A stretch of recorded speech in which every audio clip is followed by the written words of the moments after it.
During the pandemic, we have learned a number of lessons about notaries, and I thought I would share them with you. The first thing we've learned over this last 2.5 years is that notaries are in demand. The pandemic could have decreased demand for notary services, but it didn't. Patients sick with COVID-19 had to have medical powers of attorney notarized. People scrambled to establish estate plans. Homeowners took out and closed mortgage loans in record numbers. And because the demand for notary services was so great, more people than at any single time in recent history became notaries. We learned that notaries are in demand. Your services are needed. A second thing we learned was that notaries are resourceful. Notaries are resourceful. Faced with increasing demand for notarial services, a rapidly spreading virus, and the need to keep people socially distant, notaries resorted to performing notarizations at a safe social distance, outdoors, in garages, on porches, through windows, and side by side in cars. Now, this is the extent that some of you went to, all of you went through, to serve the public over these last 2.5 years. And so notaries are in demand. Notaries are resourceful. Early on in the pandemic, the US Cybersecurity and Infrastructure Security Agency of our federal government posted this graphic on its website. It shows 16 critical segments of our economy, 16 critical infrastructure segments that you and I can't do without on a daily basis. Things like defense, water, food and agriculture, healthcare, and others. Then the US Treasury Secretary, a few days later, followed it up by sending out a memo that all workers in any of these 16 segments were considered essential workers. Your jobs are so important that you got to keep on working for the good of all of us and for the good of our country. Now, if you look at the lowest segment there, right in the middle, the one named financial services. This is where many of you fit into. Well, in this financial services segment, there are the banks, okay? There are mortgage lenders. The settlement service providers are under financial services, and guess what? That's you. You provide settlement services. And so the US Treasury Secretary was saying at the earliest time during the pandemic that notaries public are essential to the work of our nation. And so that's the third thing we learned. We learned that notaries are essential. Now, during COVID-19, states could have issued blanket temporary suspension of all laws requiring documents to be notarized, all right?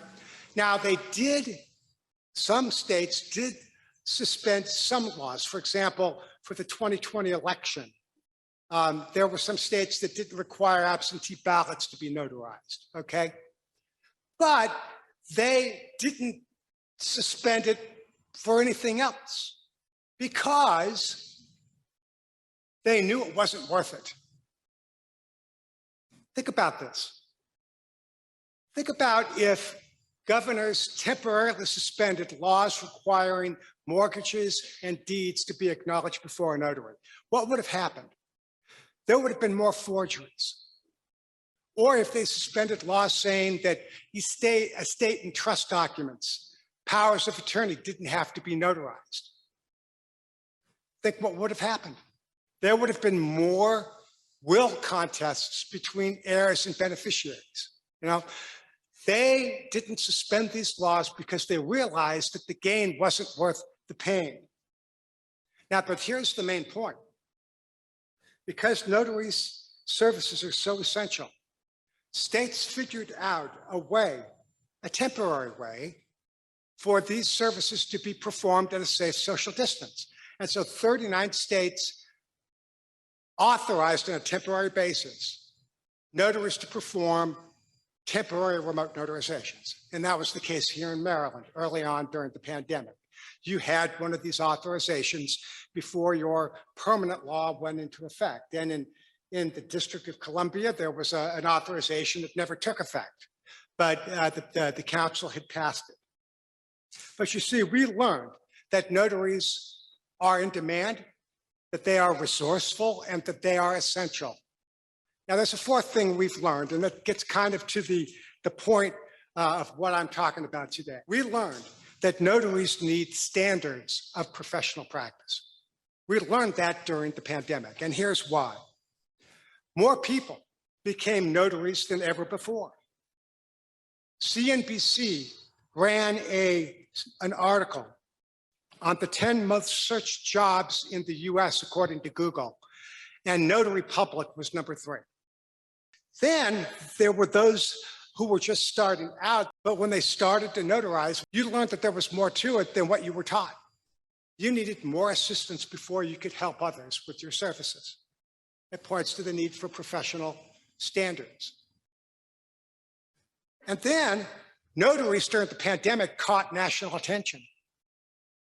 Over the last 2.5 years, more of the major news outlets like the Wall Street Journal contacted the NNA on articles that they were writing about notaries during the pandemic. Articles on what a notarization is, how to find a notary, what to do when you go to a notary, to articles on remote notarization, mortgages, and estate plans. You caught the national eye, and because you were under the microscope, it highlighted the fact that you needed to perform your job according to the highest standards. And then the last reason is because of these temporary remote notarization authorizations that were taking place all over the country.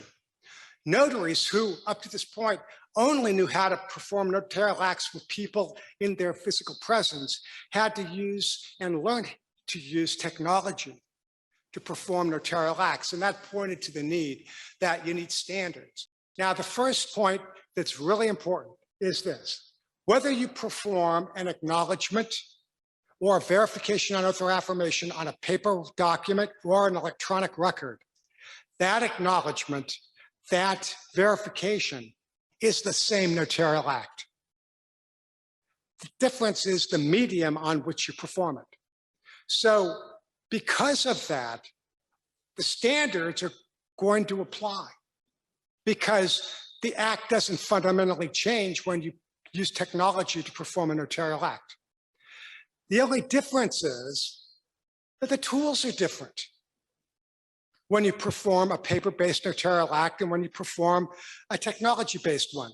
You know, with a paper act, you use a pen to sign your name and you use a physical stamp, or in a district, you use a physical embosser to perform the act. In the technology side, with an iPen or with a RON, you use an electronic signature to sign your name, not a pen, and you use an electronic seal. And if you're doing a RON, a remote online notarization, you're using communication technology to communicate with the signer. So the tools are different, okay? But irrespective of that, all of the standards that are in here apply, whether you perform a paper-based notarial act or an electronic one, okay? And I've listed several of them on the screen: unauthorized practice of law, incomplete document, signer awareness, signer willingness, etc., privacy, okay? These are all standards that are in the code. And they apply to iPens as well as RONs, in addition to paper notarizations. But if I can go back to talk about the tools just for a little bit more, We, fourthly, should expect new technology-based standards will emerge that address the tools, which are different for these technology-based acts. And in fact, you know what? They're already out there. Let me share one with you. When you perform a paper-based notarial act today, you want to make sure that the document signer is signing the document voluntarily, right? You want to make sure that they're not being coerced or pressured or threatened into signing. And you know, some of you have run into situations where an elderly parent will be accompanied by their children to sign a power of attorney, right? Or perhaps a trust.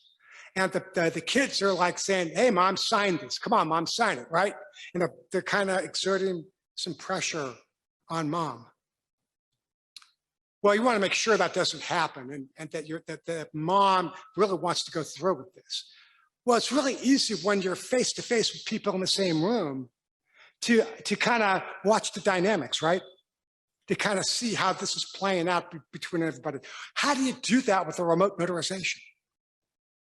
You still want to make sure the person is signing voluntarily, but all you've got is a head in a box on your screen. That's all you can see. Well, the best practice has emerged that says you ought to ask the signer remotely to take their phone or their tablet or their laptop, whatever they're using, to communicate with you, and tell them to turn the camera around and pan the room with the camera so that you can see if there's anybody else in the room. And then you'll be able to know if there are some dynamics about signer awareness that you should be concerned about, okay? So we should expect that over time, more standards will emerge that speak to these tool-based issues.